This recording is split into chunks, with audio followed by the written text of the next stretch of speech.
Salam uşaqlar. Bu gün sizlərlə İzə nəşriyyatının 4-cü siniflər üçün hazırladığı monitorinq kitabından monitorinq 6-nın izahını paylaşacağam. Deməli, Azərbaycan dilinə 2 mətndir, informativ və bədii mətn. Hər mətnə aid 15 sual, ümumilikdə 30 sualdır və riyaziyyatdan da 30 sual verilmişdir. Mətnlərə keçməzdən əvvəl hər zamanki kimi mətnlərlə iş qaydasını sizlərə xatırladım. İlk əvvəl olaraq mətni bir neçə dəfə oxuyursunuz və mətni yadınızda saxlayırsınız. Təxmini ki, mətn nədən bəhs olunur və nə hardadır. Bundan sonra mətnə aid hər bir sualı gəlib mətndə axtaracağıq. Bu zaman biz asanlıqla mətnə aid sualları rahatlıqla yaza biləcəyik. İndi başlayaq suallarımıza. Mətni artıq oxumuram, yəqin ki, mətni oxumusunuz və oxumasanız belə kitabdan və yaxud da buradan oxuya bilərsiniz. Bir tərəfdə solda mətn, sağda isə suallar verilmişdir. Başlayaq birinci sualdan. Birinci sualda deyir ki, aşağıdakı cümləni mətndəki hansı abzasa əlavə etmək olar? Deməli, aşağıdakı cümlə nəydən bəhs edir? Ağır yanıq hallarında tibbi yardım çağırılmalıdır. Baxın uşaqlar, ağır yanıq hallarında, yəni yanıqlardan bəhs edir. Baxıram mətnimə, mətndə nə var? Deyir, hansı abzasa əlavə etmək mümkündür? Baxaq abzaslara. Abzas bilirik ki, qarşısında boşluq olur və fikir, hər abzasda başqa fikirlər var. Bu bizim birinci abzasımızdır. Bu ikinci abzasımızdır. Burada bu 1-2 sizi çaşdırmasın. Sonra bu abzas burada bitir. Bu üçüncü abzasımızdır. Bu abzas da burada bitir. Bu dördüncü abzasımızdır. Bu abzas da burada bitir və s. Belə gedirik. Bu isə 5-ci abzasdır və bu da burada bitir. Yanıqlarla bağlı olan cümləni ağır yanıq hallarında tibbi yardım çağırılmalıdır cümləsini hara əlavə eləyərəm? Görüm hansı abzasda yanıqlardan bəhs olunur. Birinci abzasda yanıqlardan bəhs olunurmu? Xeyr. İkinci abzasda bəhs olunurmu? Xeyr, qanaxmalardan. Birincidə ilk tibbi yardımdan, ikincidə qanaxmadan bəhs olunur. Üçüncü abzasda sınıqlar və burxulmalardan bəhs olunur. Dördüncü abzasda isə yanıqlardan bəhs olunur. Deməli, neçənci abzasa əlavə edəcəm? Dördüncü abzasa. İkinci sualımıza baxaq. Güclü qanaxma zamanı ilk növbədə nə edilməlidir? Deməli, uşaqlar, bayaq dedik ki, sualı gəlib mətndə axtarıram. Güclü qanaxma. Gəlib qanaxma ilə bağlı olan hissəni, abzası tapıram. Bir dəqiqə, mən bunları silim. Qanaxma ilə bağlı olan abzas budur. Və oxuyaq. Görək, güclü qanaxma zamanı nə etmək lazımdır? Əgər zədələnmə zamanı qanaxma baş verərsə, əvvəlcə qanaxmanın qarşısını almaq lazımdır. Kiçik qanaxmalar zamanı yaranın üzərinə təmiz tənzif və ya sarğı qoymaq, onu sıxmaq kifayətdir. Yəni, bu kiçik qanaxmaya aiddir. Əgər qanaxma güclüdürsə, yəni güclü qanaxmalar zamanı, qanaxan hissəni yuxarı qaldırmaq və yaranın üzərinə basıcı sarğı tətbiq etmək lazımdır. Bax, bizə lazım olan cavab budur. Yəni, qanaxma güclüdürsə, nə etmək lazımdır? Qanaxan hissəni yuxarı qaldırmaq və yaranın üzərinə basıcı sarğı tətbiq etmək lazımdır.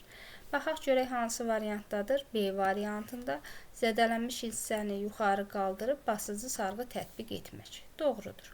Üçüncü suala baxaq. Sınıqlar zamanı ilk yardım necə olmalıdır? Baxırıq, sınıqlarla bağlı abzasımıza buradan başlayır və deyir ki, sınıqlar zamanı ilk yardım. Bizə ilk yardım, sınıqlar zamanı ilk yardım olan cümlə lazımdır. Sınıqlar zamanı zərər çəkənin zədələnmiş nahiyəsini hərəkətsiz vəziyyətə gətirmək çox vacibdir. Sınıqlar olan nahiyəyə düz taxta, plastik və ya başqa möhkəm əşyalar qoyaraq onu tərpənməz vəziyyətə salmaq lazımdır. Baxın, bu bizim demək olar ki, ilk yardımımızdır. İlk yardım sözü burada verilməsə belə, biz onu bilməliyik ki, İlk olaraq nə edirik? Zədələnmiş nahiyəni hərəkətsiz vəziyyətə gətiririk və ora düz taxta, plastik və ya başqa möhkəm əşyalar qoyaraq onu tərpənməz saxlamaq lazımdır. Görək hansı var? Zərər çəkəni hərəkətə gətirmək, xeyr. Sınıq olan nahiyəni tərpənməz vəziyyətə salmaq, bəli. Bu doğrudur. Baxın, burada var. Zədələnmiş nahiyəni hərəkətsiz, yəni tərpənməz vəziyyətə gətirmək vacibdir. Deməli, doğru cavabımız olacaq B. C-yə də bax, sınığın üzərinə təmiz tənzif qoymaq və onu sıxmaq yanlışdır. Çıxığı yerinə salmaq, bu da yanlışdır. Doğru cavabımız B variantı olacaq. Keçək növbəti 4-cü sualımıza. 4-cü sualda nə deyir? Huşunu itirən şəxsə ilk tibbi yardım necə göstərilməlidir? Huşun itirilməsi və nəfəs darlığı. Baxın, ona görə mətni oxumaq lazımdır ki, nəyin harda olduğunu tapaq. Deməli, zərər çəkən huşunu itiribsə və ya nəfəs almırsa, dərhal onu düz və rahat bir yerdə uzatmaq, cümləni altından xətt çəkirəm, rahat bir yerdə uzatmaq, başını bir qədər arxaya əyərək nəfəs yolunu açmaq lazımdır. Vəssalam, gəlib həmin variantları axtarım. Dərman vermək yanlış, təcili ayağı qaldırmaq yanlış, düz yerə uzadıb başını arxaya əymək doğru, soyuq su içmək yanlış. 5. Mətndə hansı suala cavab yoxdur? Bu tip sualları tapmaq üçün nə edirik? Variantdakı hər bir sualların cavabını verməyə çalışırıq və həmin sualları mətndə axtarırıq. Hansı sualın cavabını mətndə tapmırıqsa, deməli o sualın cavabı mətndə yoxdur. İndi baxaq A bəndinə. Burxulma zamanı zədələnmiş yerə nə qoymaq lazımdır? Baxıram burxulmalara. Haradaydı? Aha, ikincidə. Burxulma zamanı, baxın, sınıq olan burxulmalara, zədələnmiş ətrafa buz qoymaq və möhkəm sarğı tətbiq etmək kifayətdir. Deməli, nə qoyacağıq? Buz. Bunun cavabı var. İkinci, yanıq zamanı hansı maddələri sürtmək olmaz? Baxıram yanıqlara. Yanıqlar zamanı deməli, soyuq su ilə yumaq lazımdır. Üzərinə yağ, krem və başqa maddələr sürtmək qətiyyən olmaz. Deməli, bunun da cavabı var. Yağ, krem, başqa maddələr. Bu maddə yazıram qısaca. Aha, C variantı. Zəhərlənməyə səbəb olan qidalar hansılardır? Bunun cavabı hələ ki yoxdur. İlk tibbi yardım nədir? Baxın, bunun da cavabı burada var. İlk tibbi yardım qəza və ya ani bir zədələnmə zamanı həkim gələnə qədər zərər çəkənə göstərilən ilkin tibbi müdaxilədir. Yəni, ilk tibbi yardım nədir? İlkin tibbi müdaxilə.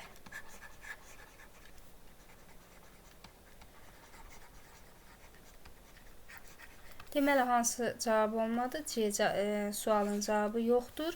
Burada qidalardan, zəhərlənmədən bəhs olunur. Zəhərlənmə zamanı nə etmək lazım olduğundan bəhs olunur. Amma, baxın, hansı qidaların zəhərlənməyə səbəb olmasından bəhs olunmur. Zəhərlənənə bol su içirmək, təcili tibbi yardıma zəng vurmaq, onu qusmağa məcbur etmək faydalı ola bilər, amma bəzən təhlükə yarada bilər. Ona görə də tibbi yardıma müraciət etmək lazımdır. Amma hansı qidalardan zəhərlənmə ola bilər, onu burada göstərməyib. 6. İlk tibbi yardımla bağlı hansı məlumat yanlışdır? Deməli, ilk tibbi yardımla bağlı yenə buradakı variantları bir-bir biz mətndə axtarırıq. Görək. Bir dəqiqə. Hansının cavabı yoxdur. Baxaq. Zəhərlənmə zamanı bol su içmək lazımdır. Bəli, bu var idi. Baxın, burada.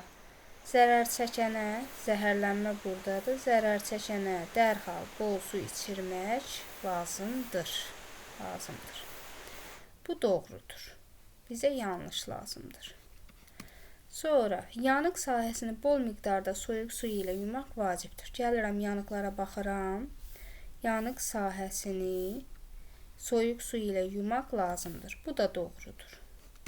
İlk tibbi yardım yalnız ciddi zədələnmələrdə göstərilir. Baxın, ilk tibbi yardımla bağlı abzas budur. İlk tibbi yardım qəza və ya ani bir zədələnmə zamanı həkim gələnə qədər zərər çəkənə göstərilən ilki tibbi müdaxilədir. Yəni, bu sadəcə ciddi zədələnmələrdə yox, hər hansı bir qəzada və ya ehtiyatsızlıqdan yaranan zədələnmələrdə də göstərilə bilər. Bu yanlışdır. D-də qanaxma zamanı yaranın üzərinə yoğurt sürtmək olmaz. Baxıram qanaxmaya. Qanaxma zamanı burada hər hansı bir yodun sürtülməsi barədə təlimat yoxdur. Deməli, bu da yanlışdır. Doğru cavab olacaq C. 7-də mətndə nədən söhbət getmir? Baxırıq bir-bir. Deməli, uşaqlar, mətndə ilk tibbi yardımdan, qanaxma, sınıq və burxulma, yanıq, zəhərlənmə və s. bu kimi hallarda, huşun itməsi, nəfəs darlığı bu kimi hallarda ilk tibbi yardımdan bəhs olunur. Baxaq bura variantlar. Tibbi avadanlıqlardan xeyir. Bunu hələ ki işarələyək. İlk tibbi yardımın məqsədindən bəli, sınıq və burxulmadan bəli, soyuqqanlılıq və düzgün addımlardan bəli. Yəni, bunların hamısında hansı düzgün addımları yerinə yetirməliyik, onlar bizə göstərilir. Ona görə də bu da doğru olacaq. Nədən söhbət getməyəcək? Tibbi avadanlıqlardan söhbət getməyəcək. 8-ci suala baxaq. Bir nəfər qəza nəticəsində huşunu itirib, nəfəs almır. Onun vəziyyətini sabit saxlamaq üçün nə etməlisiniz? Baxırıq huşun itirilməsi və nəfəs darlığına. Dəqiqə səhifəni böyüdüm. Huşun itirilməsi və nəfəs darlığı. Zərər çəkən huşunu itirib və ya nəfəs almırsa, dərhal onu düz və rahat bir yerə uzatmaq, başını bir qədər arxaya əyərək nəfəs yolunu açmaq lazımdır.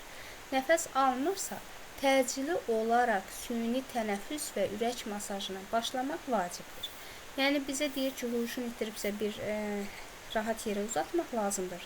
Nəfəs almırsa deyirsə, baxın buradan, bura. Nəfəs almırsa deyirsə, ona təcili süni nəfəs vermək və ürək masajı etmək vacibdir. Bir də ki, buna qədər olan hissəni də qeyd eləyək. Dərhal onu düz və rahat bir yerə uzatmaq, başını bir qədər arxaya əyərək nəfəs yolunu açmaq lazımdır. Yəni, bu iki cümlədən biri olmalıdır variantda. Oranı tərk edib həkim çağırmaq xeyir. Zərər çəkəni rahat bir yerə uzatmaq və başını aşağı əymək, arxaya əymək doğru. Zərər çəkəni evə aparıb evdə müalicə etmək yanlış. Zərər çəkəni bərk qorxutmaq yanlış. Bir dənə doğru variantımız B variantıdır. Burada da ikinci cümlə yox, birinci cümlə öz əksini tapmışdır. 9. Yanıq yarası zamanı hansı müdaxilə yanlışdır? İndi baxaq. Bir dəqiqə. Yanıq yarası zamanı baxaq yanıqlarla bağlı olan abzasa. Yanıq zamanı ilk növbədə zərər çəkənin yanan paltarını dərhal söndürmək və yanıq sahəsini soyuq su ilə yumaq lazımdır. Yanığın üzərinə yağ, krem və ya başqa maddələr sürtmək qətiyyən olmaz. İndi baxaq görək hansı yanlışdır. Yananın paltarını dərhal söndürmək. Bu doğrudur. Yanıq sahəsini soyuq su ilə yumaq. Bu da doğrudur.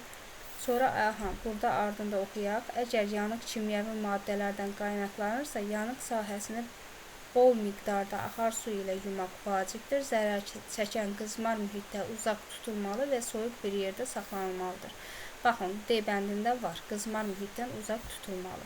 Bu da doğrudur. Bir dənə qalır C variantı. Yanıq yerinə krem və ya yağ sürtülməsi, yağ və ya krem sürtülməsi yanlışdır. Axı, burada da deyir ki, qətiyyən olmaz. 10-cu suala baxaq. 10-cu sualda nə deyir? 10-cu sualda deyir ki, hansı halda zədələnmiş nahiyəni hərəkətsiz saxlamaq vacibdir? Yanıq olduqda, qanaxma olduqda, sınıq olduqda, zəhərlənmə olduqda. İndi bir-bir baxırıq. Deməli, hərəkətsiz saxlamayaq. Yanıqlarla bağlı abzası oxusan, burada hərəkətsizliklə bağlı heç nə yoxdur. Deməli, bu yanlışdır. Sonra qanaxma olduqda, qanaxma ilə bağlı bir dəqiqə. Qanaxma ilə bağlı olan hissəni də oxusam, görürəm ki, burada da hərəkətsizliklə bağlı heç bir məlumat yoxdur. Onda qanaxma da yanlış olacaq. Həmçinin zəhərlənmə ilə bağlı abzası da oxuyanda görəcəm ki, burada heç bir məlumat yoxdur. Hərəkətsizliklə bağlı və son olaraq sınıqlarla bağlı. Baxın, burada deyir ki, zərər çəkənin zədələnmiş nahiyəsini hərəkətsiz vəziyyətə gətirmək çox vacibdir. Deməli, hansı olacaq? B variantı. 11. Mətndə tünd qara rənglə yazılmış sözü hansı ifadə ilə əvəz etmək olar? Tünd qara rənglə yazılmış söz qızmar deməkdir. Uşaqlar, bu tip tapşırıqları həll etmək üçün həmin sözün işləndiyi cümlələri xatırlayırıq, oxuduğumuz mətnlərdən, hekayələrdən və yaxud da gündəlik eşitdiyimiz sözlərdən. Biz qızmar sözünü harda işlədirik? Deyirik ki, qızmar günəş altında. Qızmar günəşin istisi adamı yandırırdı. Yəni, bu qızmarı biz hara aid edirik? Günəşə. İndi, bunlardan görək hansını əvəz edə bilərik qızmarla? İlıq günəş ola bilərmi? Xeyr. Sonra soyuq günəş ola bilərmi? Xeyr. Sərin günəş ola bilərmi? Xeyr. Bir dənə qalır C variantı, qaynar günəş. Burada da qızmar mühit, yəni isti mühitdən uzaq tuturuq yananı ki, yanan dəri daha da narahat olub, istilənib yanmasın, narahat olmasın. Onun ki, mətnin əsas fikrinə aiddir. Deməli, A. Həkimlik peşəsinin sirləri. Bu yanlışdır, çünki burada həkimlikdən danışılmır. Həkimlik peşəsinin sirlərindən danışılmır. B. Yoluxucu xəstəliklər. Bu da yanlışdır, yoluxucu xəstəliklərdən danışılmır. C. Sağalmayan yaralar. Bu da yanlışdır, sağalmayan yaralardan danışılmır. D. İlk tibbi yardımın əsas qaydaları. Bəli, məhz ilk tibbi yardımdan danışılır. Ona görə də doğru cavabımız olacaq D. Qalxaq 13-cü sualımıza. Deməli, uşaqlar, cədvəlin hansı hissəsində uyğunluq pozulmuşdur? Burada nədir? Səbəb və bu səbəbdən yaranan nəticə. Yadınızda saxlayın, bu səbəbdə baş verən hadisədən nəticə yaranmalıdır. Buna diqqət edirik. İndi görək hansında bu pozulmuşdur. Qəza və ya adi zədələnmə baş verir. Nəticədə zərər çəkənə ilk tibbi yardım göstərilir. Bu doğrudur. Kiçik qanaxma zamanı yaranın üzərinə təmiz tənzif qoyulur və qanaxma dayandırılır. Bu da doğrudur. Burxulma və ya çıxıq hallarında zədələnmiş hissəyə buz qoyulur. Ağrı azalır, şişkinlik yüngülləşir. Bu da doğrudur. Zədələnmə zamanı qanaxma baş verir, süni tənəffüs və ya ürək masajı edilir. Bu yanlışdır. Bu zədələnmə zamanı yox, tənc nəfəslik, yəni huşun itməsi və nəfəs darlığında olur. Baxın, bu dördüncü burada olmalıdır. Amma, bax, belə göstərim. Zədələnmə zamanı qanaxma baş verir. Bu qanaxmaya aiddir. Bu isə huşun itməsinə. Görürsünüz, uyğunluq pozulur. Ona görə də doğru variantımız olacaq D. Bizə lazımdır uyğunluq pozulan variant. 14. Doğru fikirləri seçin. Baxın, burada tibbi halları verib. Burada isə ilk tibbi yardımın addımları. Və bizə də deyir, doğru fikri seçin. Yəni, burxulmaya aid olanı buradan seçəcəm, yanıqa aid olan buradan, zəhərlənməyə aid olan buradan. İndi baxaq. Burxulma. Zərər çəkənin yanan paltarını söndürmək. Bu yanlışdır. Bu burxulmaya yox, yanmaya aiddir. Zədələnmiş hissəyə buz qoymaq. Bəli, bu doğrudur. Yazıram 2. Yanıq. Yanıq sahəni soyuq su ilə yumaq. Bəli, bu doğrudur, çünki yanıqa aiddir. Zərər çəkəni düz və rahat bir yerdə uzatmaq. Bu yanlışdır, sınıq və burxulmaya aiddir. 3. Zəhərlənmə. Zəhərlənməyə aid olan təcili tibbi yardıma çatdırmaq. Doğrudur. Təmiz tənzif və ya sarğı ilə yaranı sarmaq. Bu yanlışdır, bu qanaxmaya aiddir. Və olacaq 5. Doğruları 2, 3, 5. B variantı. 15. Aşağıda hansı sözün izahı verilib? Seyrək toxunmuş nazik pambıq parça. Deməli, uşaqlar, əgər siz bunun nə demək olduğunu bilməsəz belə, burada verilən variantlardan yanlış olanları, yəni tam mənasını bildiklərinizi və ona uyğun gəlməyənləri çıxarırıq. Geriyə qalan tək variant olur bunun izahı. Baxaq, taxta. Taxta parçadırmı? Xeyr, yanlışdır. Plastik, yəni rezin. Rezin pambıqdan düzəlmiş parçadırmı? Xeyr. Krem pambıqdan düzəlmiş parçadırmı? Xeyr. Geriyə nə qalır? Tənzif. Tənzif nədir? Yaranı sarıdığımız ağ bint olur. Bax, həmin bint tənzif adlanır və onu da pambıq parçadan hazırlayıb toxuyurlar. Keçək növbəti mətnimizə. Növbəti mətnimiz bədii mətindir, güc birlikdədir mətnidir və bu mətni biz səhv etmirəmsə 3-cü sinifdə keçmişdik. İndi baxırıq mətnlə bağlı suallara. 16-cı sualda deyir ki, mətnə əsasən klasteri tamamlaya biləcək fikirləri seçin. Siz əvvəldən mətni oxuyursunuz və belə olan halda bir daha mətnin oxunmasına ehtiyac qalmayacaq. Yəni bizim oxumağımıza ehtiyac qalmır. Alabaxtanı verib və deyir alabaxtaya aid xüsusiyyətlər, yəni tamamlaya biləcək doğru xüsusiyyətləri seçək. Gəlin birinci mətndə alabaxta haqqında olan abzası tapaq, oxuyaq bir daha. Gözəl bir çəmənlikdə bir dəstə göyərçin uçuşurdu. Onların Alabaxta adlı bir başçısı vardı. Alabaxta çox müdrik, dünya görmüş göyərçin idi. Başqa göyərçinlər həmişə onun məsləhətinə qulaq asar, hər əmrinə tabe olardı.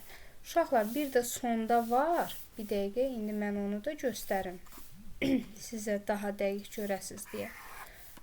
Alabaxta deyir ki, hər şey olduğu kimi, Alabaxta və bütün bir dəqiqə.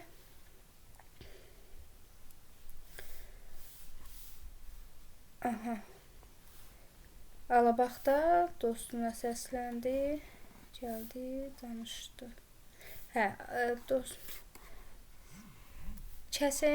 Tor kəsir və Alabaxta və bütün göyərçinlər azadlığa çıxır. Alabaxta əhvalatı necə oldusa, eləcə dostuna nəql etdi. Yəni olduğu kimi danışdı. İndi baxaq, bunu niyə göstərdim? Çünki buradakı variantlarda vardı o. İndi qaytaraq, həmin variantı tapın burada. Baxın, bir dəstə göyərçinin başçısı idi. Bəli, yuxarıda var idi. Göyərçinlər onun hər əmrinə tabe olurdular. Bu da var idi. Hekayəni şişirərək dostuna danışır. Bu yanlışdır. Baxın, burada deyir ki, eləcə o dostuna nəql etdi. Yəni, olduğu kimi 4 müdrik dünya görmüşdü göyərçin idi. Bu da doğrudur.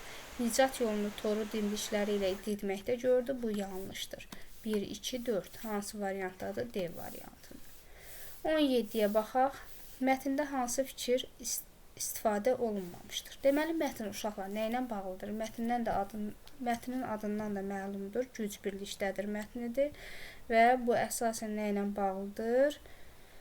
Gücdə, birlikdə və birlikdə insanların və yaxud da hər hansı bir canlının bir işin öhdəsindən gəlməsindən danışılır. Baxırıq indi A variantında nə deyir? Çox qarışqa bir şiri öldürər. Bəli, bu birlikdə gücdən asılıdır. Bu bizə lazım deyil. Sonra B variantında özgəyə quyu qazan özü düşər. Bu istifadə olunmayıb. Digərlərinə baxaq. Birlikdən qüvvət doğar. Bu da istifadə olunmuşdur. Tək əldən səs çıxmaq. Bu da istifadə olunmuşdur. Yəni, bu 3 variant hamısı birlikdə iş görməkdən, birlikdə güclü olmaqdan da bəhs olunur və bir dənə B-də özgəyə quyu qazan özü düşər. Buna aid deyil. Orada ovçu göyərçinlər quyu qazsa da onun hər hansı bir fəsadını görmür. Ona görə bunu bura aid etmək olmaz.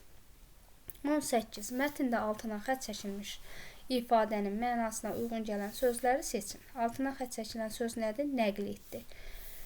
Deməli, uşaqlar, bu tip tapşırıqlarda nə edirik? Bu sözlərin hamısını bir-bir bura qoyuruq. Nəql etdi nədir? Danışmaqdır. Burada bir dənə oxumağı çıxıram, yəni oxumaqla danışmaq tamam fərqlidir.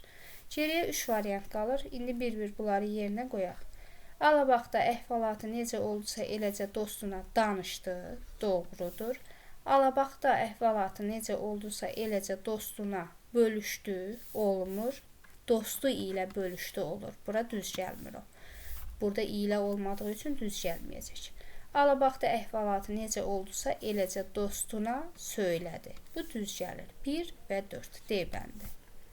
19. Mətnə görə doğru deyil. Hadisələr gözəl bir çəmənlikdə baş vermişdir. Bax, yenə deyirəm, bu tip sualları mətndən axtarıb tapırıq. Gəlin tapaq.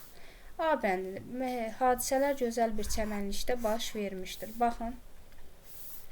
Burada göstərir. Gözəl bir çəmənlikdə bir dəstə göyərçin uçurdu. Deməli, bu doğrudur. Mətnin mövzusu birlik və dostluqdur. Bu da doğrudur. Hadisələr isti bir yay günü baş vermişdi. Bu haqda bu mətndə heç bir məlumat yoxdur. Olsaydı bu giriş hissədə verilirdi. Demişdi ki, zaman, məkan və obrazlardan girişdə bəhs olunur. Ən azından ya girişdə ya da əsas bir hissədə heç bir məlumat verilmədiyi üçün bunu biz doğru hesab etməyəcəyik. D. Mətnin baş qəhrəmanı alabaxtadır. Bəli, bu da doğrudur. Deməli, yanlış olan hansıdır? C variantıdır. Keçək növbəti 20-ci suala. 20-ci sualda deyir ki, uyğunsuzluğu müəyyən edin. Yəni, cümlənin qarşısında doğrudursa, qarşısında doğru yazılıbsa uyğundur. Doğru yazılmayıbsa uyğun deyil. Baxırıq indi burada birinciyə. Alabaxta müdrik dünya görmüş göyərçin idi. Bəli, doğrudur. Cümlədə doğrudur, qarşısında da doğru yazılıb. B-də göyərçinlər toru dimdikləyib azadlığa çıxdılar. Yanlışdır, qarşısında da yanlış yazılıb. Çünki toru dimdikləyib çıxmırlar. Kəsəyən toru doğrayır, ondan sonra azadlığa çıxırlar. C-də göyərçinlər alabaxtanın sözünə əməl etdilər. Bəli, doğrudur, qarşısında da doğru yazılıb. D-də kəsəyən toru doğrayıb göyərçinləri xilas etdi. Bəli, bu cümlə doğrudur, amma qarşısına yanlış yazılıb. Yəni, uyğunluq pozulmuşdur, uyğunsuzluq yaranmışdır. Ona görə doğru variant biz D-ni seçəcəyik. 21. Mətnin sonuncu cümləsini tamamlayın. Mətnimizə diqqət edək. Deməli, mətni oxumusunuz və görürsünüz. Mətndə oxuyuruq və sonda alabaxta hər şey olduğu kimi kəsəyənə danışır və kəsəyən alabaxtanın ağlına, göyərçinin iradəsinə heyran qaldı. Üzünü göyərçinlərə tutub dedi, doğrudan da atalar düz deyib. Görək atalar nə deyib? Baş-başa verməyincə dağ yerindən qalxmaz. Bəli, bu doğru olacaq. İndi niyə doğru olacaq? Baxaq, izah edək. B-də əmək insanı ucaldar. Bu yanlışdır. Çünki mətn əməklə yox, birlikdən bəhs edir. C-də aza qane olmayan çoxa yetişməz. Bu da yanlışdır. Yəni, mətndə nankorluqdan bəhs olunmur. D-də ana kimi yar olmaz, vətən kimi diyar. Bu da yanlışdır. Mətndə anadan, vətəndən bəhs olunmur. Doğru cavab olacaq A variantı. Baş-başa verməyincə, yəni birlikdə nə isə etməyincə dağ yerindən qalxmaz. Doğru cavabımız A olacaq. 22-də verilmiş epizod hansı obraza aiddir? Onda iradəli olun, gücünüzü toplayın, daha sürətli uçun. Baxın, gəlin bunu mətndə tapaq. Elə burada verilmişdir. Deməli, biraz əvvələ gedək. Çünki burada diyaloqdur. Abzas buradan başlayır, buradan oxuyaq. Alabaxta gördü ki, ovçu qara-baqara onları izləyir. Yoldaşlarına dedi, yəni kim deyir? Alabaxta. Bu insafsız bizdən əl çəkənə oxşamır. Gərək daha da sürətlə uçaq, onun gözündən itək. Göyərçinlər. Axı biz yorulmuşuq, qanatlarımızı güclə tərpədirik, deyə göyərçinlər ağız-ağıza verib səsləndilər. Alabaxta. Özünüz seçin, hansı daha yaxşıdır? Ovçuya yem olmaq, yoxsa iradəmizi toplayıb azadlığa çıxmaq? Göyərçinlər deyir, əlbəttə azadlığa çıxmaq. Və alabaxta, onda iradəli olun, gücünüzü toplayın, daha sürətlə uçun. Deməli, bunu kim deyəcək? Alabaxta. Doğru cavab B. Keçək növbəti 23-cü sualımıza. 23-cü sual. Hansı epizod ovçunun kör peşman qayıtdığını göstərir? Deməli, uşaqlar, mətndə ovçunun kör peşman qayıtmasını tapaq. Görək, harda verilib həmin cümlə.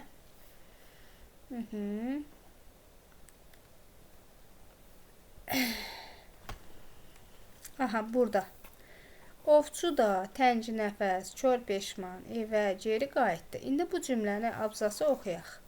Azadlığa qovuşmaq eşqi göyərçinlərə güc verdi. Onlar tez bir zamanda gözdən itdilər. Ovçu da tənk nəfəs, kör peşman evə qayıtdı. İndi baxaq görək hansı variantdadır. Deməli nə olur? Azadlığa qovuşmaq eşqi göyərçinlərə güc verir və onlar tez bir zamanda uçub gözdən itirlər. Ovçu da kör peşman evə qayıdır. Göyərçinlər kəsəyənin yanına gedir. Xeyr, yanlış. Quşlar torda çırpınmağa başlayır. Yanlış. Quşlar yorulub qanadlarını güclə tərpədir. Yanlış. Göyərçinlər azadlıq eşqi ilə tez bir zamanda gözdən itirlər. Baxın, həmin bu cümlə. Görürsünüzmü? Bu cümlə, bu epizod ovçunun kör peşman qayıtmağını göstərir. 24. Mətnə əsasən doğru fikirləri müəyyən edin. Yəni, doğru fikirlər deyirsə, Alabaxtıya aid doğru fikri buradan seçəcəm, kəsəyənə aid doğrunu buradan, ovçuya aid doğrunu buradan və sonra birləşdirəcəm. Sonda təslim olur. Yanlış. Göyərçinlərə yol göstərir. Doğru. Dostunu xilas edir. Doğru. Toru kəsməyi bacarmır. Yanlış. Ovçu, yəni bu kəsəyənə aid idi. Ovçu, göyərçinləri tutmağı bacarır. Yanlış. Göyərçinləri qarabaqara izləyir. Doğru. Deməli, doğrular 2, 3 və 6. 2, 3, 6. Hansı variantdadır? D variantında. İndi baxırıq 25-ə. Mətnə əsasən ardıcıllığı müəyyən edin. Bir dəqiqə mən mətni biraz çəkim bura.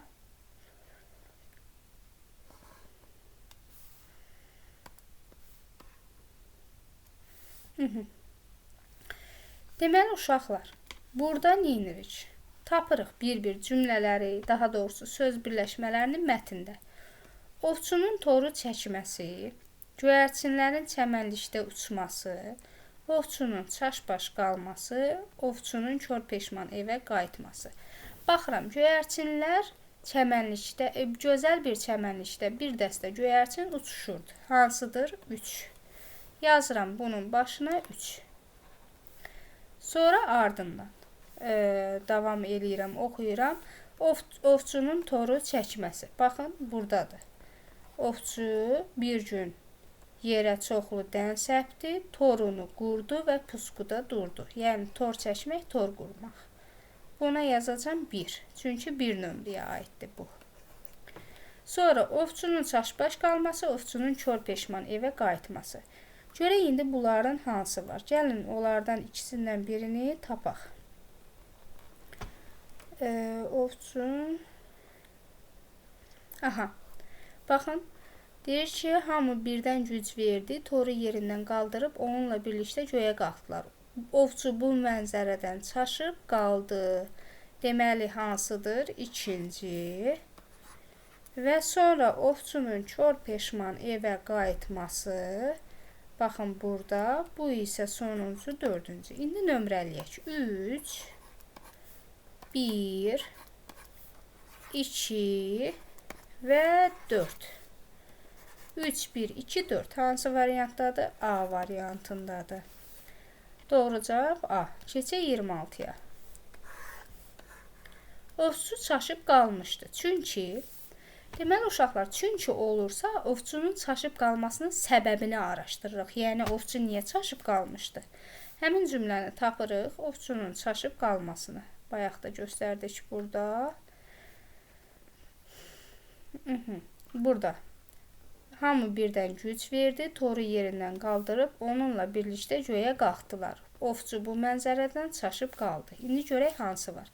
Göyərçinlər sürətlə uçub gözdən itdi, xeyir. Göyərçinlər toru yerindən qaldırıb göyə qalxdı. Bəli, bu doğrudur, çünki buradakı cümləyə aiddir. Kəsəyən toru dişləyib, doğrayıb, dişləri ilə doğrayıb tökdü, yanlış. Göyərçinlər tələdən xəbər tutdu, yanlış. Doğru cavab B. 27. Mətndə hansı suala cavab tapmaq mümkün deyil? Yəni, bu tip suallarda yenə deyirəm. Hər bir sualın cavabını mətndən axtarıb tapmağa və yaxud da cavabını mətnə əsasən verməyə çalışın. Alabaxta nicat yolunu nədə gördü? Toru havaya qaldırmaqda, birlikdə. Sonra, burada var o, mətnin içində. Baxaq.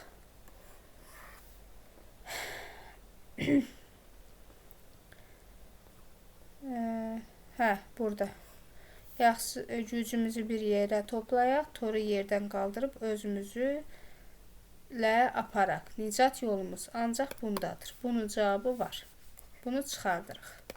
B. Ovçu hansı mənzərədən çaşıb qaldı? Bunu da bayaq tapdıq. Alabaxda göyərçinlərin toru göyə qaldırmasından çaşıb qalmışdı. Bu da var. Ovçuya toru qurmaqda kim kömək etmişdi? Bu yoxdur. Burada sadəcə deyir ki, ovçu yerə çoxlu dən səpdi, torun qurdu və pusquda durdu. Yəni kimlə etdiyi yoxdur. Göyərçinlərə nə güc verdi? Azadlıq eşqi güc verdi. Bu da var. Doğru cavab olacaq C variantı. 28-ə baxırıq. Deyir ki, göyərçinlər həmişə onun məsləhətinə qulaq asar, hər əmrinə tabe olardılar. Deməli, burada uşaqlar qulaq asar sözünü hansı ifadə ilə əvəz etmək olar? Qulaq asmaq nə deməkdir? Əməl etmək deməkdir və yaxud da tabe olmaq. İndi baxırıq.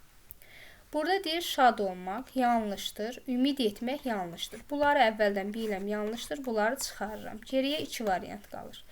Burada əməl edər, tabe olar. Qulaq asar yerinə bunların ikisini də qoymaq olar. Amma tabe olar da çıxardacam. Niyə? Çünki tabe olardı burada verilib. İkisini də bir cümlədə yazmağa ehtiyac olmur. Ona görə qulaq asar, əməl edər olacaq. Doğru variant. Göyərçinlər həmişə onun tabe oları ora qoya bilmərəm. Cümlənin mənası xoş olmaz, belə deyək. Göyərçinlər həmişə onun məsləhətlərinə tabe olar, hər əmrinə tabe olardılar. Görürsünüz, mənasız bir cümlə alınır. Yəni, biz sinonimlərdə də öyrənmişdik ki, cümlədə sözü öz sinonimi ilə əvəz edəndə daha dəqiq, daha yaxşı məna, xoş məna alınır. Göyərçinlər həmişə onun məsləhətinə əməl edər və hər əmrinə tabe olarlar. Bunun da doğru variantı olacaq A. 29-a baxaq. Hansı fikir kəsəyənin xarakterinə uyğundur? Dost dar gündə tanınır. Bəli, bu doğrudur. Çünki alabaxtıya dar gündə kömək elədi. B. Ağıl yaşla ölçülməz. Bu yanlışdır. Yəni, orada yaşla, ağılla bir əlaqəli heç nə yoxdur. Oğru elə qışqırdı, doğrunun bağrı yarıldı. Bu da yanlışdır. Yəni, onun oğurluqla bir işi yox idi. Yalan ayaq tutar, amma yeriməz. Bu da yanlışdır. Kəsəyən orada yalan danışılasa heç nə etməmişdir. Doğru cavab A-dır. Alabaxtaya dar günündə kömək etdi. 30. Hadisələrdən biri mətndə öz əksini tapmayıb. Baxaq. Göyərçinlər azadlığa çıxmağı seçdi. Bəli, bu doğru idi. Mətndə var. Bizə tapmayıb lazımdır. Həmişə feilə fikir verin, görün. Feildə sizə nə deyir? Bax, bu feil uyğunsuz, ümumiyyətlə uyğunsuzluğu müəyyən edin, uyğunluğu müəyyən edin, tapıb, tapmayıb, mümkündür, mümkün deyil və s. Bu ifadələr sizi çıxaşdıra bilər. Olar, olmaz. Ona görə həmişə sualı 2 dəfə oxuyun. Göyərçinlər azadlığa çıxmağı seçdi, doğrudur. Kəsəyən göyərçinlərin iradəsini qısqandı. Yanlışdır, əksinə onları təqdir edir, tərifləyir, birliyin dəstəkləyir, bəyənir, belə deyək. Alabaxta əhvalatı kəsəyədən danışdı, doğrudur. Göyərçinlər tələdən xəbərsiz idi, bəli, bu da doğrudur. Deməli, bizim sualımıza uyğun variant hansı hadisə mətndə öz əksini tapmamışdır? B variantı. Kəsəyən göyərçinlərin iradəsini qısqandı. Əslində isə qısqanmırdı. Keçək riyaziyyat suallarına. Deməli, 31-ci sual, riyaziyyat suallarımıza keçid etdik. 31-ci sualda nə deyir? N və N nöqtələrinin yerləşdiyi koordinat cütlərini qeyd edin. N və N nöqtələrinin yerləşdiyi koordinat cütlərini müəyyən qeyd edin. Deməli, uşaqlar, bu tip tapşırıqlarda biz birinci nə edirik? Birinci baxırıq, X-a, yəni düşürük, M-i tapırıq. Düşürük aşağı X oxuna. Bu X oxudu, bu Y oxudu. Buna deyirik üfüqi, buna isə şaquli xətt deyirik. Biz indi hələ ki üfüqi şaqulini boş verək və baxaq. M-dən aşağı düşürəm, birinci aşağı düşürəm. 1, yazıram M, 1 və sola gəlirəm, 2. Sonra E-ni tapıram. N-dən aşağı gəlirəm 3 və sola gəlirəm. Bu da 3. Deməli, M1, 2, N3, 3 doğru variantımız olacaq B variantı. 32-də hansı bənddə əks etmə təsvir olunmuşdur? Deməli, əks etmə uşaqlar güzgü əksidir. Yəni, biz güzgüdə duranda özümüzün əksimizi gördüyümüz kimi, baxıram buradakıların hansında da öz əksi göstərilib. S-də öz əksi deyil. Niyə? S-də nə zaman öz əksi olardı? Əgər belə olsaydı. Amma B-də əks etmədir. Doğrudur. D-də sürüşmə, daha doğrusu yer dəyişmə.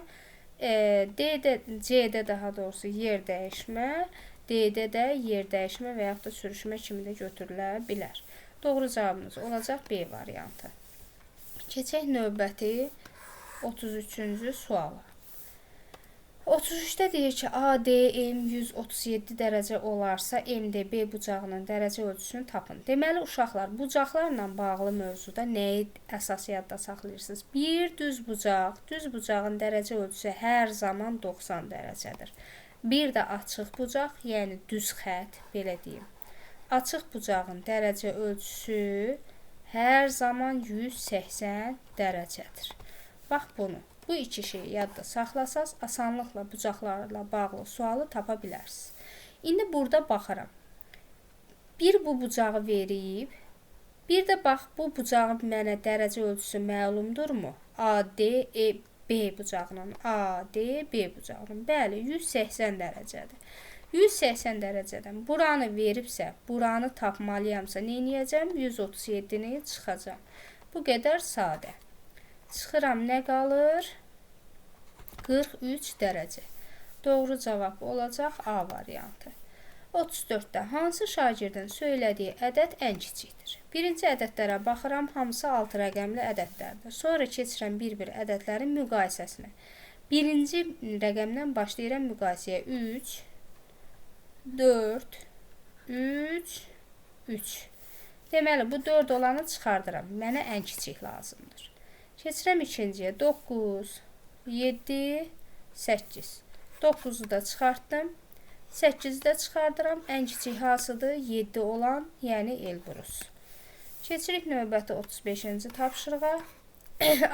Açılışı verilmiş fəza fiquru hansıdır? Deməli, uşaqlar, bunu siz heç variantlara baxmamış, bura baxanda bilməlisiniz ki, bu kubun açılışıdır. Niyə? Kubun bütün üzləri kvadrat formadadır. Və 6 üzü var. Burada da 1, 2, 3, 4, 5 və 6 üz var. Hamısı da kvadratdır. Ona görə kub olacaq. Silindrin açılışı olur belə. Konusun açılışı olur belə.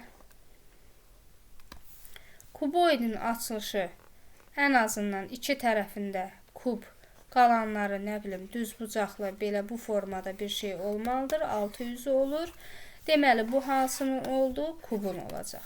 Doğru cavabımız olacaq B variantı.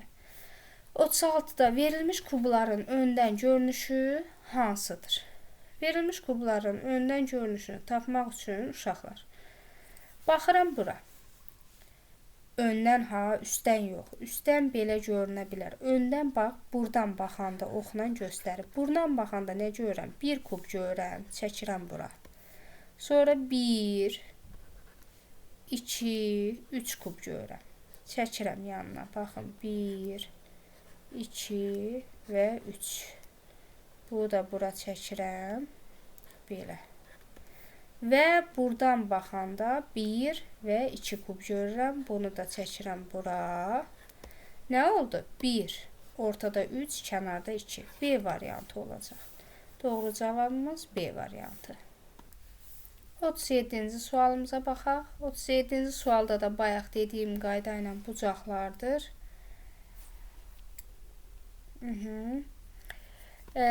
CDB 40 dərəcə olarsa ADC-ni tapın. ADC. Bunu. Deməli, uşaqlar, bayaq dediyim kimi ADB bucağı, baxın, bu düz xətt üzrə olan bucağın dərəcə ölçüsü nədir? 180 dərəcə. Buranı verib bizə 40 dərəcə. Bu tərəfi tapmaq üçün isə bunu çıxmaq lazımdır. Eləyəcək 140 dərəcə. C variantı. Yəni bu bucaq məsələlərinə diqqət edin. Burada çətin heç nə yoxdur. Keçirik 38-ci sualımıza. 38-ci sualda təsvir olunan açılışa uyğun kub hansıdır? Baxıram uşaqlar, bu kubun açılışıdır və burada nəyə fikir verirəm? Üzərində olan fiqurlara. Baxın, qara kvadrat, ağ dairə və üçbucaq. Görürsünüz, üçü yanaşı göstərilir. Amma burada üçü yanaşı deyil axı. Üçü yanaşı olan hansıdır burada? Əsas tinlərə fikir verin, belə izah edeyim. Bax, bu üçü bir arada olsun və yaxud da bu üçü bir arada görünsün. Bu üçü bir arada yoxdur. Amma bu üçü bir arada var. C variantında görürsünüzmü? Qara kvadrat, ağ dairə, qara dairə. Üçü bir yerdə olan C variantıdır. Ona görə də doğru variant götürəcəm C variantını. 39-cu sualımıza baxırıq. Şəkildə verilən fiqurun təpə nöqtələrinin koordinatları hansı bənddə doğru göstərilmişdir? Bu da bayaq dediyim qayda ilə birinci baxın. A, B, C verib. A-nı yazıram, B-ni yazıram və C-ni yazıram. A, düşürəm birinci aşağı. Yenə deyirəm, birinci aşağı düşürük. 1. Sonra sola gəlirik. 4. Sonra B-yə gəlirik. 1. Aşağı düşürəm. 4. Sola gəlirəm, 2. Sonra C-yə düşürəm, aşağı gəlirəm, 2. Sola gəlirəm, 1. Baxıram, A, 1, 4. Burada da var, burada da. B, 4, 2. Artıq dəqiqləşdirdim ki, bu deyil. Budur. C-də 2, 1. Bəli, doğrudur. A variantı.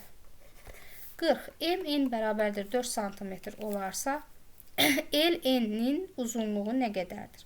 Deməli, uşaqlar, MN 4-dür. Yəni, biz bilirik ki, çevrənin radiuslarının hamısının uzunluğu bərabərdir. Radius da nədir? Orta nöqtədən, mərkəz nöqtəsindən kənara qədər olan uzunluq.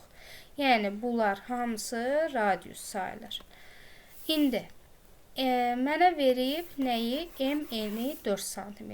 MN-i 4 cm veribsə, deməli, ML də 4 cm-dir. Və biz, bu da həmçinin diametri göstərir. Mərkəzdən keçən iki tərəfi birləşdirən xəttə diametr deyilir. Həm də iki radius birləşəndə diametri yaradır. İndi MN 4-dürsə, ML də 4-dür. Buradan bura qədər isə olacaq 8. Yəni 4-ü vuracam 2-yə, olacaq 8 cm. Doğru cavab C variantı. 41-ci sualda radiusu 8 cm olan çevrənin diametri nə qədərdir? Bayaq da dediyim kimi, radiusu tapmaq üçün neyəcəyik? Yəni, diametr nəyə bərabərdir? 2 radiusa. Bunu ya biz belə yaza bilərik. Radius üstəgəl radius bərabərdir diametrə və yaxud da 2 vur radius bərabərdir diametrə. Yəni 2 dənə radius diametrə bərabərdir. Çünki belə bir çevrə, orta nöqtəsi bu radiusdur. Bu da radiusdur. Bunlar birləşəndə olur diametr. İndi diametri tapmaq üçün radiusu 2-yə vurırıq.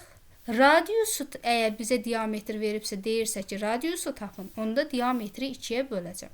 İndi bu məsələdə bizə radiusu verib, deyir ki, diametri tap. Diametri tapanda, yəni o saat əgər siz çətinlik çəkirsinizsə, bir təxmini çevrə çəkin, onun radiusunu çəkin, bura olsun 8.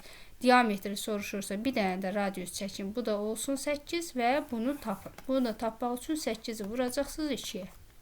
Eləyəcək 16 santimetr və D bəndi. 42. 108 dərəcəli bucaq necə bucaq adlanır? Deməli, uşaqlar, bucaqlarla bağlı nəyi bilmək lazımdır? Konkret ölçüsü olan düz bucaqdır. 90 dərəcə. Düz. Və bir də açıq bucaqdır, 180 dərəcə. açıq. Düzdən kiçik olanlar olur iti bucaq. Düzlə açığın ortasında, düz bucaq və açıq bucağın ortasında olanlar olur kor bucaq. Deməli, baxıram. Düzdən kiçik olanlar, yəni 90 dərəcədən kiçik olanlar olur iti bucaq. 90 və 180 dərəcə arasında olanlar olur kor bucaq. İndi baxıram 108 dərəcə harda yerləşir? 90 ilə 80-in ortasında yerləşir, yəni arasında. Ona görə hansına aid olacaq? Kör bucağa. İndi mən də seçəcəm B bəndini. Doğru cavab olacaq B bəndi, kör bucaq. 43-cü sualımıza baxaq. Mağazaya 3 həftədə cəmi 8000 kiloqram yağ almaq planlanır. İlk həftə 2000 kiloqram, ikinci həftə ilk həftənin 2 qatı qədər yağ alınarsa, üçüncü həftə neçə kiloqram yağ alınmalıdır? Deməli, uşaqlar, baxın, bu tip məsələlərdə nə edirəm? Yazıram 1, yəni birinci həftə, 2, ikinci həftə, 3, üçüncü həftə. Çaşmamaq üçün bu cür eləyirəm. Bunların hamısında nə qədər alınıb? Deyir, 3 həftədə cəmi 8000 kiloqram yağ alınıb. İndi ilk həftədə 2000. 2 yox ha, ilk həftədə 2000 alındı. İkinci həftə ilk həftənin 2 qatı. 2 qatı deyəndə nə edirik? 2-yə vururuq. 2000-i vuracağam 2-yə, alınacaq 4000. Alınarsa, üçüncü həftə nə qədər alınıb bilmirəm. Sual. Bunu da tapmaq üçün, yəni bu üçün bir yerdə toplayanda 8000 alınmalıdır. 2000-in üstə 4000, 6000. 6000-in də üstə neçə min gələndə 8000 eləyəcək? 2000. Doğru cavab B variantı. 44-də. Əməllər ardıcıllığıdır. Deyir, ifadənin qiymətini hesablayın. Uşaqlar, əməllər ardıcıllığında mütləq birinci mötərizənin daxili həll olunmalıdır. Sonra isə digər ifadə. 220-ni bölürəm 20-yə, düşür 11. 11-i də vuracam 48-ə. 48 vur 11 alınır. Üzr istəyirəm. Kənardan yazım.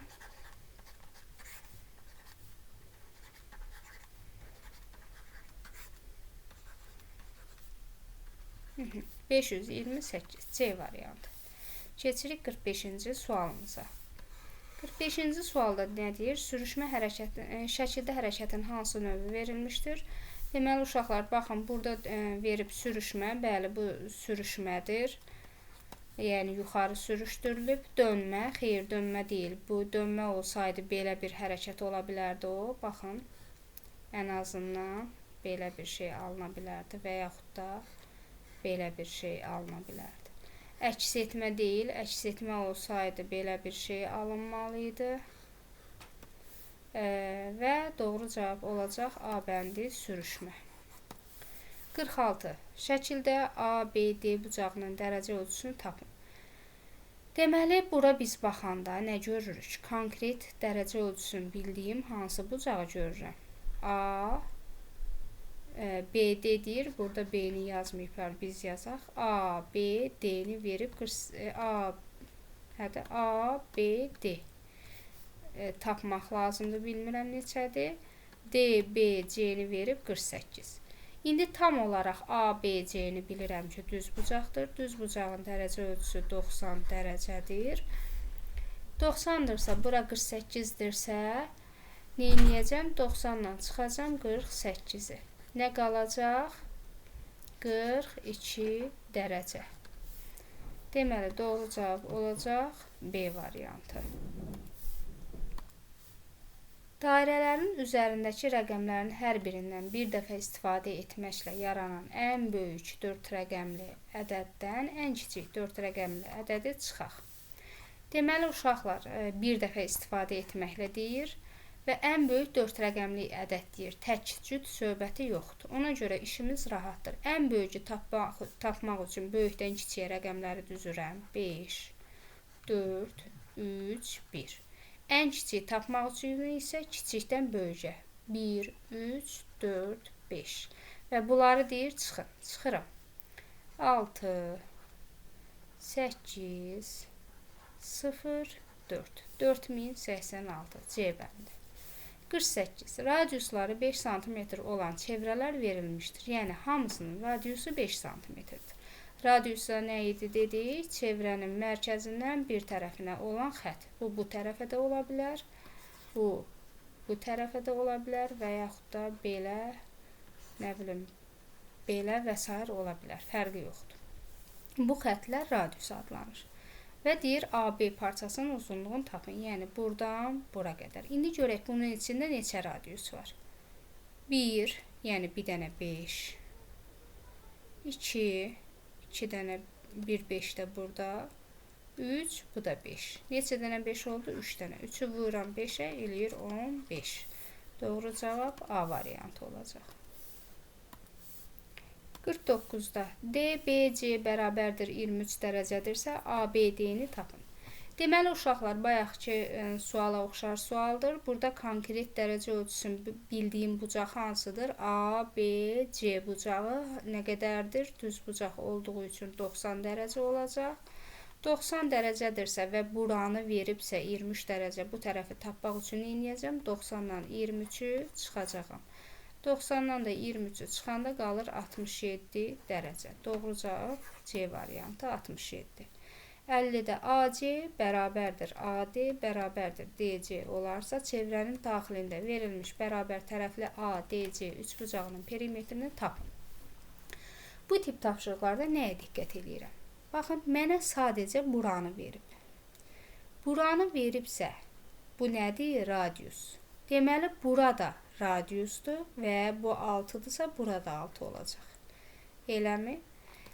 Əgər bura 6, bura 6-dırsa, buranı mən, yəni AC-ni birbaşa tapa bilərəmmi? Bəli. 6-nı vuraram 2-yə, eləyəcək 12. AC 12-dir.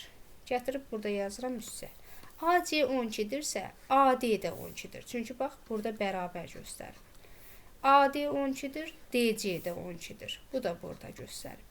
3 dənə 12 var. Perimetri tapanda bərabər tərəfli üçbucağın perimetrini tapmaq üçün neyinirdim? Ya 3 tərəfi toplayıram, ya da qısaca 3-ü vururam tərəfinin uzunluğuna, yəni 12-yə. Alınır nə? 36 sm. Doğru cavab D variantı. Asiman, 51-ci suala baxaq. Asiman evdən çıxıb 2 vahid yuxarı, 2 vahid sola, 3 vahid aşağı getsə, hansı məkana çatar? Evdən çıxır 2 vahid yuxarı. 1, 2. 2 vahid sola. 1, 2. 3 vahid aşağı. 1, 2, 3. Gəldi çatdı hara? Məktəbə.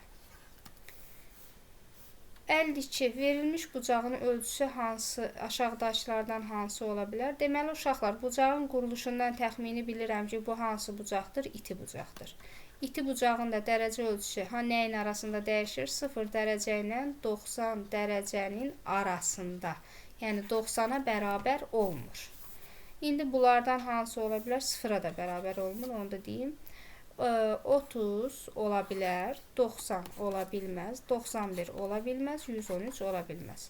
Bunlar 90-dan böyükdür, bu da 90-a bərabərdir. Deməli, 0 ilə 90-ın arasında hansıdır? 30 dərəcə. Doğru cavab olacaq A variantı. 53. Hansı fəza fiqurunun açılışında 3 bucaq yoxdur?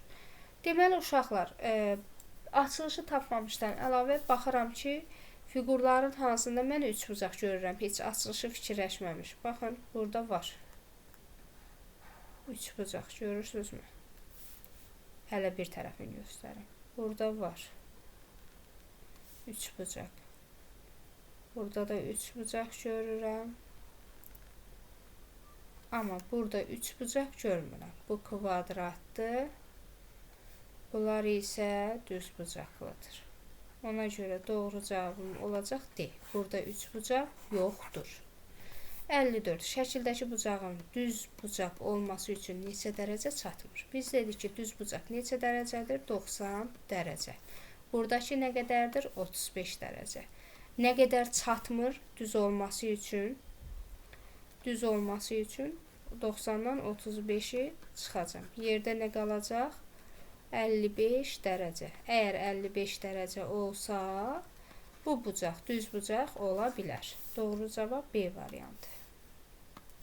Keçdik 55-ci suala. Hansı şəkildə şua təsvir olunmuşdur? Şua nədir uşaqlar? Deməli, biz həndəsi fiqurları keçəndə, həndəsi elementləri keçəndə dedik ki, əgər başlanğıcı və sonu varsa, bu parçadır, bu nöqtədir. Sonra nə idi? İki düz xəttin əmələ gətirdiyi bucaqdır. Yəni, bu belə də ola bilər, belə də ola bilər və s. Bu çevrədir. Yəni, bu cür. İndi baxıram, burada başlanğıcı və son, başlanğıcı olub sonu yoxdursa, yəni istədiyim qədər uzada bilirəmsə və yaxud da bunu belə də göstərə bilərəm, belə də göstərə bilərəm. Bu olur şua. Hansıdır? A variantı. B-də parçadır, C-də bucaqdır, D-də çevrədir. Deməli, şua hansındadır? A variantında.